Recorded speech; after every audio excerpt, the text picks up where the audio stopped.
Let's see. Matter of fact, since we had the guy ask about IT support, let's give it to him. Gave me 12 weeks to land a job in IT support. This is exactly what I will do going into this 2026 year. First thing I would do is be highly specific on exactly the type of position that I want. First of all, if you're trying to get into cybersecurity or deeper into IT or tech, you're going to want to start out with one of these three positions, either IT support, help desk, or tech support. Now, let's say you decide you want to be in IT support. First thing I would do is figure out what exactly are they going to be doing every single day. What most people try to do is get a certificate, right? Oh, if I get the A+ certificate, that's going to qualify me for the job. Oh, if I get this Network Plus or this Microsoft the certificate, that's going to qualify me to get the job. But that is not actually how it works. Listen, he already said it, and let me get my stuff up because I hadn't really been doing what I was supposed to do. I might just do this till y'all get the likes up, but gunshots for him because he just said what I just said earlier. You can't just get a cert. Like a lot of people will try to get the Sec Plus, and yes, it's way more than A+ and Network Plus, but it's just not your end all be all. Oops.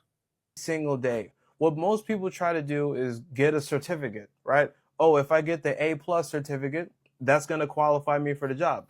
Oh, if I get this Network Plus or this Microsoft the certificate, that's going to qualify me to get the job. But that is not actually how it works, because certificates only prove that you have technical knowledge. They don't prove you have technical skill. In other words, what they're really looking for is somebody who can do the job.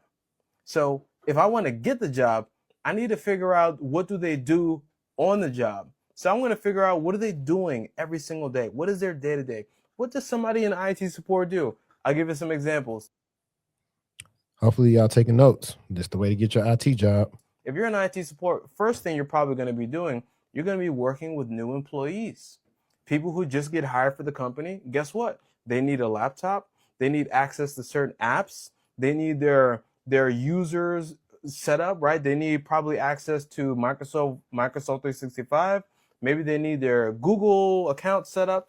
That's something that you're going to be doing. You're going to be what we call doing mobile device management, right? There's certain tools for that. You're going to be using Microsoft Intune. If you're working with Macs, you're probably going to be using a tool called Java. That's a part of your job. Now, another part of your job in IT support is dealing with issues. So I'm going to pause it right there. Only because MDM has been a big topic of discussion over the last couple of weeks with the striker breach. And so one of the good ways is like a lot of times when people get in the help desk, they learn that part. They learn the support part and how to set somebody up, but they don't learn the security policy part. And how do I know this? I've had plenty of clients where they're trying to pivot out of like more support focused roles into cybersecurity. And I'm listening to their answers and they're still from a help desk perspective. So that's when once you learn one part of the tool, take a step back and say, okay, now what are the policies and the security procedures that we use to keep this tool safe from attack, like a legitimate tool that can pretty much be turned to be used for bad. And so once you learn that stuff and you're trying to go like maybe to an administrator or some type of security role with using like MDM or Jamf or something like that, you fare far better than the other people because they still understand it from, well, hey, I would support them. I would make it easy for them to set up and da. And then you're going on and say, well, hey, in the 2026 striker breach, these guys were able to wipe, excess amounts of servers because they didn't have a policy in place to get the okay or make sure these changes are put in. Really was two things: policy one on MDM, and then operationally that a change, like something like that, can happen without like automated to like a change in the ticketing system where someone has to go approve it so you can go back and actually do it. So it's a lot of other things that goes into that, and that's where I believe like Otto and other frameworks talk about things like that, and that's how you start putting all that experience and all that technical knowledge together and bottle it up in an interview. But let's see what else he's talking about. Right? Obviously, everybody knows you're going to be dealing with password resets. All that is really somebody can't log into their computer anymore. So they open up a ticket with IT, and you are the person that goes and clicks and then resets their password. That's part of something that you're going to be doing in your job.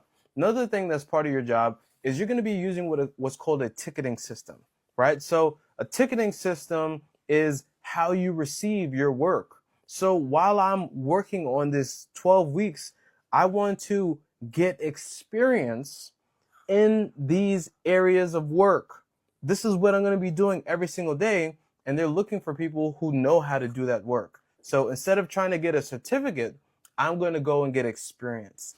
That right there is the biggest determining factor, I'm telling you, because you can know what to do and not know how to do it. That's why you have to build experience. So once I build my portfolio, by the way, a portfolio is just a list of projects that are all outlined based off the work that you would be doing in the job. Basically, you're like simulating the job in the portfolio. All right, so I don't even know this creator's name, or I'm not really. I don't think I follow him or anything yet on TikTok, but I just need to give him a round of applause because he's breaking this down step by step. It's like, hey, explain to me how to work in IT help desk as if I was a 5-year-old. And so, if you can't, get this information in, you might need to go get a check. But hats off to him. I can definitely tell he's used to training people and mentoring people, and probably delivering different talks internally or even like his own talks externally. So shout out to him real quick. Once I build my portfolio, And guys, I also want you to not come in here and overreact to the title. The context behind the title, when you watch me react, when you go back and rewatch this to the first video of even what the guy in the first TikTok said, it's based on stuff on TikTok where you will hear different creators talking about the CCNA is cooked. So it's not me saying it's cooked. It's all it is a title to get your emotions to click on the video, and then we react to it. Because that's literally what his cover photo shows. It showed the CCNA is either dead or cooked, something like that. I'm going to polish my resume. I'm going to polish my LinkedIn. And then I'm going to look for companies where any of my previous experience I would have a competitive advantage over. So let's say that you work in retail, right? Let's say you work at CVS. So you have experience dealing with clients. What type of companies where I would need to have customer experience? You want to play to your own personal advantages. Now he's talking about the keyword transferable skills. But before that, he said something that he really didn't go into depth on, and he said he would polish his LinkedIn. Now, what does that mean? It means that if you are trying to pivot into a support role, your LinkedIn page needs to say IT support. So, IT support, you maybe have the security plus or A plus, whatever you got. Now, in your skill section, you have IT support related skills. You have your portfolio showing, and I hope you did. If you guys didn't know this, on LinkedIn, you actually can put a project section. So you can have a section of your page that shows your projects. And I advise everyone to either do blog posts or video walkthroughs of the different skills they're learning. One, because it's going to help you retain it when it comes to interviewing. A lot of people, the issue is too, when you try to pivot, is that you may do something 1 or 2 times. And so when you finally get an interview when it's showtime, you forget it. And so you have to constantly do something every day so you can familiarize yourself with something that you don't do. And that'll make it easier for you to explain versus like what I see a lot of people, they'll do someone's course or whatever, and they'll do the project 1 or 2 times. And then I'll ask them about it if we're doing interview prep or a consult, and they can't tell me anything. So definitely get to writing, get to explaining. It's going to help you out a lot. And they'll be able to figure out where to judge you at based on what they see from you. If you're bilingual, what companies would need somebody who knows how to speak 2 languages? They need somebody who can speak English and French or Spanish or Japanese. Where can you find your advantage? Most people don't think like that. Play to your advantages. Now, for me, I didn't have massive advantages when I did this last year. So it took me a while to find a job. I actually applied to over 600. Whoa, shout out to him. He said 600, and you have people that'll complain about 300. But if you start just breaking stuff down, like if I was to do, let's do 600 divided by what, 12? Let's see how many it is a year. Out of curiosity.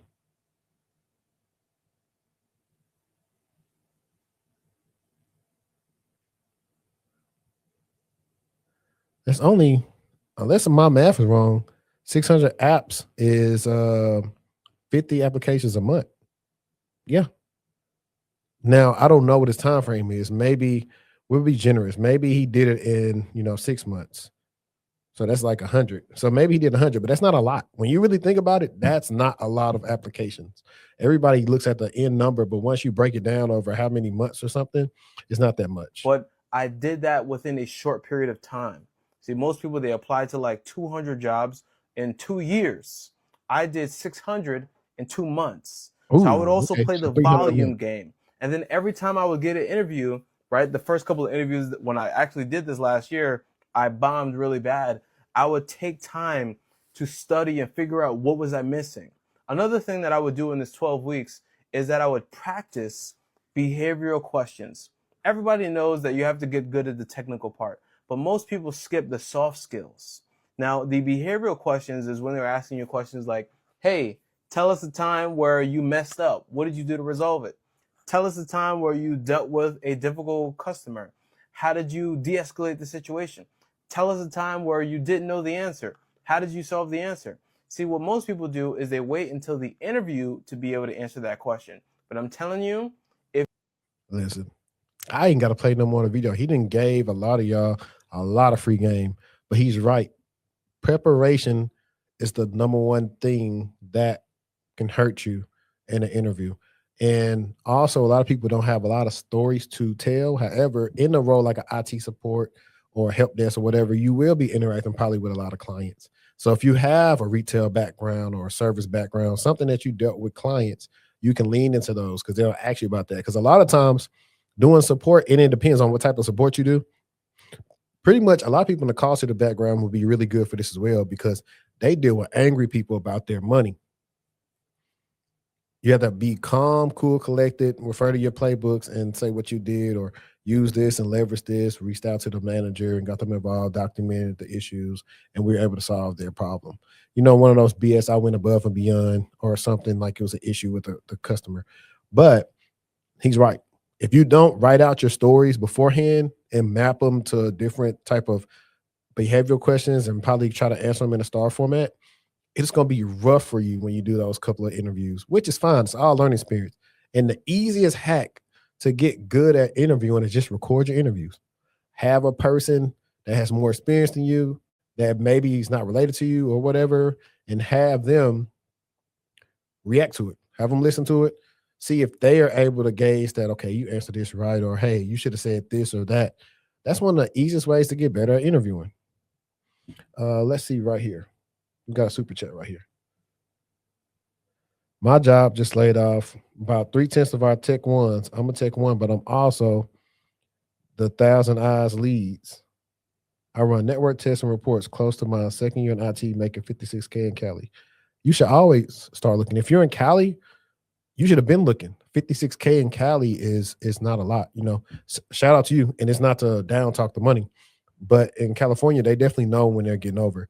Your skill set right now, you probably could move to a city that's, or a state that's not as big or as progressive as Cali and probably make 80 and have more money and probably live the same standard of life. So you should be looking now. I would say if you're going to move, don't apply to anything that's under $80,000.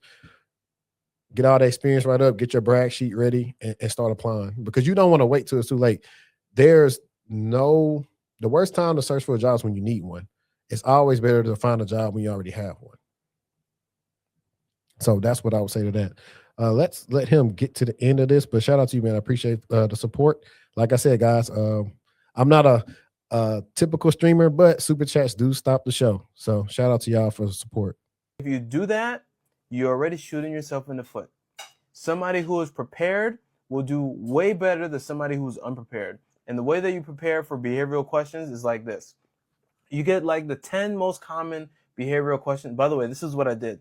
You get the 10 most common behavioral questions and you think through your life. It doesn't have to only be past experience. It could be your life experience. For every single one of these questions, think of a story that you can tell when they ask that question, right? Now, some people mention there's this framework called the STAR method. I never use that framework because I'm not really good at remembering like acronyms off the top of my head, but I can tell a story, right? If they're asking me, tell us the time you messed up, I'll be like, yeah, I remember I was working at LA Fitness and my boss told me if somebody comes in, they want a membership, don't show them the price until you show them the gym. And this one time, this lady came in, this sweet, nice little old lady.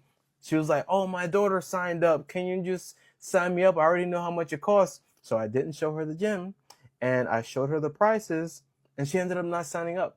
And my boss told me that I wasn't going to get any more walk-ins for that day because I messed up and I didn't follow the protocol. So that was actually a story that I told. I gave like the super condensed version of it.